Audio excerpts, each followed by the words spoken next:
શું લાગે છે, રેસમાં દોડનારા ઘોડાને વધારે તેજ આપવું જોઈએ? રાહુલજીનો સંકેત તો એ જ છે અને એવું જ કરીશું આવનારા દિવસોમાં.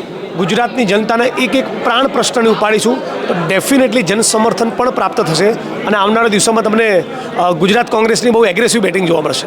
તમે કોઈ પક્ષમાં જોડાવું ને તમને મોટું પદ આપી દઉં તો તમે કદાચ MP MLA બની જાઓ, નેતા ના બની શકો. નેતા તમને જનતા બનાવે છે. જનતા માટે ઊભા રહો, જનતાની લાગણી અને માગણીને સમજો, જનતા માટે સંઘર્ષ કરો, આંદોલન કરો, લાઠી ખાઓ, FIR વરો, જેલમાં જાઓ તો નેતા બનાતો હોય છે. સાદીના ઘોડાએ અત્યાર સુધી બહુ લાભ લીધો ને હજુ વર્તમાનમાં લઈ રહ્યા છે, સાચી વાત?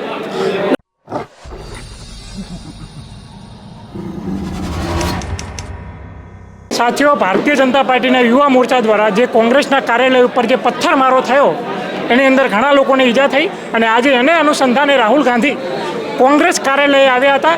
એ કાર્યકર્તાઓનો ઉત્સવ વધારવા સાથે સાથે એ પીડિત પરિવારો જે ઘટિત ઘટનાઓ ગુજરાતમાં ઘટતી થાય એમને મળવા માટે આવ્યા હતા.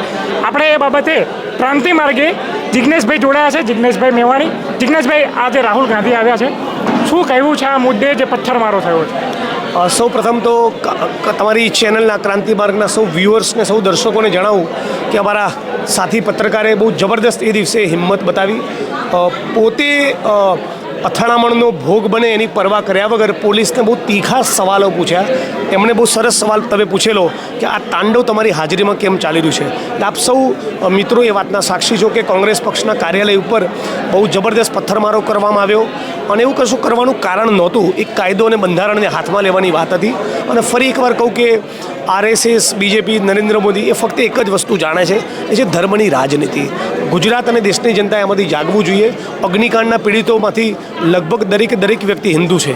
આ હિન્દુઓની તો પડખે તમે નથી. મોટાભાગના પીડિતો હિન્દુ છે. મોરબીમાં, તક્ષશિલામાં તમે આમની પણ સાથે નથી તો તમે કયા ધર્મની વાત કરો છો? એટલે ગુજરાતની જનતાએ સમજવું જોઈએ. અને રાહુલજી કોંગ્રેસના કાર્યકર્તાઓનું મોરલ બુસ્ટ કરવા તો આવ્યા જ હતા, પણ સાથોસાથ એમની લાગણી હતી પીડિત પરિવારો સાથે મળે. એટલે ઉનાકાંડના પીડિતોને મળ્યા, મોરબીના પીડિતોને મળ્યા, હરણીકાંડના પીડિતોને મળ્યા. બધા જ પીડિતો સાથે, અગ્નિકાંડના પીડિતો સાથે પણ એમની વાત થઈ અને બધા જ પીડિતોની ખાતરી આપી છે કે તમે એક ટૂંકી નોટ કે તમારી શું માગણીઓ છે, અત્યાર સુધી પોલીસ તપાસમાં શું થયું, શું કામગીરી બાકી છે, એની થોડીક વિગતો પહોંચાડો તો ડેફિનેટલી આ દેશની પાર્લામેન્ટમાં પ્રશ્નને ઉપસ્થિત કરીશું. જિગ્નેશભાઈ, રાહુલ ગાંધીએ પાર્લામેન્ટની અંદર મોદી અને શાહની સામે એમ કહ્યું કે આ વખતે અમે તમને ગુજરાતમાં હરાવીશું. તમને લાગે છે કે એક ક્ષમતા ગુજરાત કોંગ્રેસમાં છે? બિલકુલ 110% અને અમે પૂરેપૂરી તાકાતથી લાગી ગયા છે અને એકદમ નિષ્ઠાપૂર્વક ગુજરાતની જનતાને એક પ્રાણ પ્રશ્નને ઉપાડીશું તો ડેફિનેટલી જન સમર્થન પણ પ્રાપ્ત થશે અને આવનારા દિવસોમાં તમને ગુજરાત કોંગ્રેસની બહુ એગ્રેસિવ બેટિંગ જોવા મળશે. 30 વર્ષ સુધી આ ગુજરાત કોંગ્રેસની એવી તો કઈ ખામીઓ રહી ગઈ જેના કારણે 30 વર્ષ સુધી આ બધી જે ભોગવવું પડી રહ્યું છે? સૌથી ફંડામેન્ટલ કારણ એ છે કે સમાજને હિન્દુ મુસલમાનમાં વિભાજિત કરી દેવો.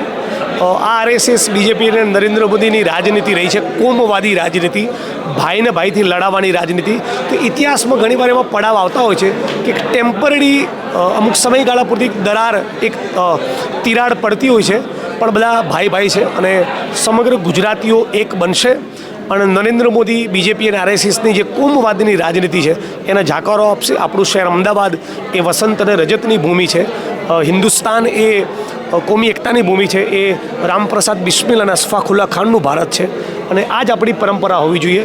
વૈષ્ણવજન તો તેને રે કહીએ છીએ, પીડ પડાઈ જાણે રે, એ ગુજરાતની પરંપરા છે. મને લાગે છે, મને ઉમ્મીદ છે કે ગુજરાત આ અસલી ગુજરાતને આપણે આગળ વધારીશું. રાહુલ ગાંધીના કારણે કોકે વાત નાખી કે કોંગ્રેસની અંદર પણ કમી છે. 2 પ્રકારના ઘોડા દોડે છે ગુજરાત કોંગ્રેસની અંદર, એક રેસમાં દોડવાવાળો અને એક સાદીમાં, એટલે કે લગ્નની અંદર જે ઘોડો હોય છે એ ઘોડો. તમે રેસમાં દોડવાવાળા છો, પણ જે સાદીવાળા ઘોડા છે એને જો કદાચ સાઇડ લાઇન કરવામાં આવશે તો પછી દરેકની પોતાની ઉપયોગીતા છે. દરેકે પાર્ટીમાં યોગદાન આપ્યું છે. આજે મને 43 વર્ષ થયા. 20 વર્ષ પછી પણ મારી પણ એક એજ થશે. એટલી એનર્જી કદાચ ના હોય જેટલા યુથમાં હોય. એટલે નવા યુવાનોની ઉર્જા મળતી રહે અને જે સિનિયર લીડર છે પાર્ટીના, એમના અનુભવનું ભાથું મળતું રહે. આ બંનેનું કોમ્બિનેશન થાય તો ડેફિનેટલી આગળ વધી શકાય અને કોંગ્રેસ પાર્ટીનું શીર્ષ નેતૃત્વ AICC હોય કે પ્રદેશ કોંગ્રેસ હોય એ આ બાબતે યોગ્ય નિર્ણય કરશે. શું લાગે છે રેસમાં દોડનારા ઘોડાને વધારે તેજ આપવું જોઈએ? રાહુલજીનો સંકેત તો એ જ છે અને એવું જ કરીશું આવનારા દિવસોમાં. અચ્છા, મારે જાણવું છે કે બીજા કેવા એવા તમારી જેવા સક્ષમ છે કે જે રેસમાં દોડી શકતા હોય? અનેક મારે નામ જો અનેક માણસો કોંગ્રેસ સિવાય પણ જે ઘણા એક્ટિવિસ્ટો જે ખૂબ લડવા માંગતા હોય, આ બધાની એકતા અને તાકાતનો સરવાળો થવો જોઈએ. કોઈનું નામ આપવું, કોઈનું નામ ન આપવું એ ઠીક નથી, પણ અનેક આમાં કેવું છે, લડનારા માણસો, તમે જેને રેસના ઘોડા કહો છો, એ સંઘર્ષમાંથી તૈયાર થાય, એ સંઘર્ષમાંથી નીકળીને આવે. એટલે તમે કોઈ પક્ષમાં જોડાવું, તમને મોટું પદ આપી દઉં તો તમે કદાચ MP MLA બની જાઓ, નેતા ના બની શકો. નેતા તમને જનતા બનાવે છે. જનતા માટે ઊભા રહો, જનતાની લાગણી અને માગણીને સમજો, જનતા માટે સંઘર્ષ કરો, આંદોલન કરો, લાઠી ખાઓ, FIR વરો, જેલમાં જાઓ, તો નેતા બનાતો હોય છે. આવા ઘણા નેતાઓ છે. શાદીના ઘોડાએ અત્યાર સુધી બહુ લાભ લીધો ને હજુ વર્તમાનમાં લઈ રહ્યા છે, સાચી વાત? ના, ઠીક છે ભાઈ, કોમેન્ટમાં બહુ લાંબુ પડવાનો મતલબ નથી. અને સારા માણસો છે પાર્ટીમાં, વધુ સારા માણસો આવતા રહેશે અને સિનિયર લીડર્સ અને યુથ બંનેનું કોમ્બિનેશન કરીને લડતા રહીશું.